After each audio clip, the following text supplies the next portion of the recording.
Maju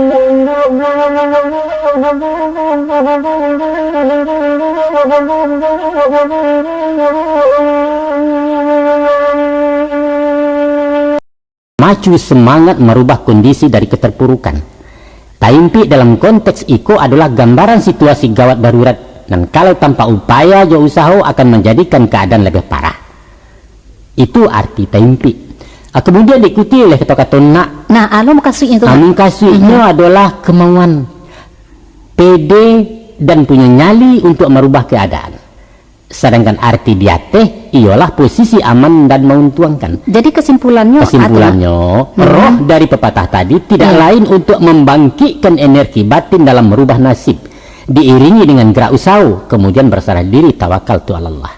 Kalau tak kurang nak di luar sama saja. Tapi apa itu mungkin? Di mana tak mungkinnya? Bisa saja seorang tersangka dan seharusnya ditahan di lembaga pemasyarakatan dikanaikan tanah rumah. Statusnya tetap tahanan, namun ditahan di rumah sendiri jauh lebih lama dari di penjara. Ini tak kurang tapi di luar. Nah, upaya mencapai keringanan itulah dan menjadi sasaran pepatah yang dikatakan kontroversial tadi. Lai ranca mukasinya tuh mak ya? Iya ranca. Bukan manjurkan nan buru, bukan dialah orang sansar wasakan awak salamai, nak talanya olah nan di bawah nan pokok awak dia teh hendak peduli nan taimpi, bukan itu. Salamaikan diri, lantehkan angan, jalankan naka, ba'a kecara usahakan tanpa merugikan orang lain. Awak mendapat orang hendak kehilangan. Itulah prinsip ajaran moral Minangkabau. Kalau baitulah terjadi penyelewengan arti nan batulak belakang mak ya. Iya. Nan nambo tahu salamoko pepatah tadi seakan-akan pembenaran dari karakter orang awak nan curang, egois dan nak menang surang. Mungkin saja banyak orang awak berperilaku buruk macam tadi, tapi itu bukanlah karakter Minang secara kelompok. Dimanapun nan buruk pasti ada di antara nan elok, karena Tuhan menciptakan segala dua. Nan perlu hati-hati menerjemahkan pepatah, usah merusak barang elok karena ketidaktahuan awak.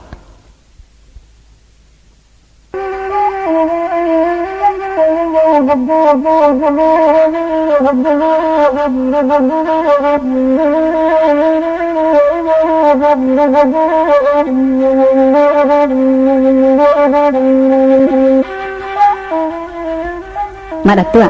Ya. Ba'a pulo dengan pepatah iyo kan diurang, ladukan di awak. Pepatah itu pun banyak diselewengkan orang. Seolah-olah kita disuruh memaksakan kehendak dengan melecehkan orang lain. Sebenarnya sikap mayokan dan diurang malalukan dan diawak adalah positif, batiang kepada situasi yang dihadapi. Dalam hal-hal tertentu mesti dipakai, karena itu mencerminkan prinsip sambil menenggang orang lain. Umpamonya mak? Dalam berdiplomasi atau bermusyawarah, kiat itu sangat membantu. Pendapat orang bisa dipatahkan, karena siapapun akan melawan kalau dirinya diremehkan, walaupun ini salah. Nah, iyo kan iya dulu, kemudian baru dibanding dengan pendapat awak, nanti yakin benar. Dapat mama marikan contoh agak cie. Umpama dalam memperbincangkan satu kasus, ada pendapat yang tidak relevan untuk ditanggapi. Batele-tele gue, usah dibawa lalu. Iya. Bantah saja secara halus dan santun, sehingga inyo merasa dihargai, kemudian mengikuti pendapat awak. Iya. Nah, contoh kalimatnya, menangkap. Ambo sependapat ya beliau. Jadi seolah-olah mendukung. Iya. Iya. Tapi mesti dipertimbangkan. Lalu kan awak sesuai dipertimbangkan. Tentu saja dengan argumentasi dan bisa diterima seluruh pihak, sehingga forum berpihak ke awak dan membanding. Mukasuknya disalamaikan orang dulu, baru awak masuk. Iyo, itu taktik cara melalukan galeh. Pendeknya usah melawan arus ya mak ya. Jangan rugi awak. Kalau menyumbarangi sungai biaya dare, indah boleh potong kompas bakayuh langsung ke sasaran. Jan, taraya ditundu aja kok. Tapi hello lah parau agak kau. Baru anyoi ya mak. Baru anyoi tanpa bakayuh. Kemudian diheriangkan seketik menyampiang merencong sungai. Dengan sendirinya mai biasa mojoari salamai sampai ke Subaya. Kita manfaatkan kekuatan lawan ya mak untuk menyelamatkan diri kan baik itu kira-kira mak. Batua, salamo indak merugikan orang. Ayo indak karuah sungai indak cabuah tujuan sampai ke Subarang. Ado je ambo ndak setuju ke mak. Apa tuh? Anggu anggak geleng namuah dalam nan 2,3. Alasan ndak setuju? Itu kan melambangkan kemunafikan mak. Di mungko setuju, di belakang menolak. Tadinya menolak, di belakang layu pulo. Abulak balik, itu kan ndak bapan diri ya namanya tuh. Memang kadang-kadang ada ungkapan untuk menggambarkan sifat seseorang. Orang ragu-ragu, Orang nan mudah merubah pendirian dek panakui lamah mental.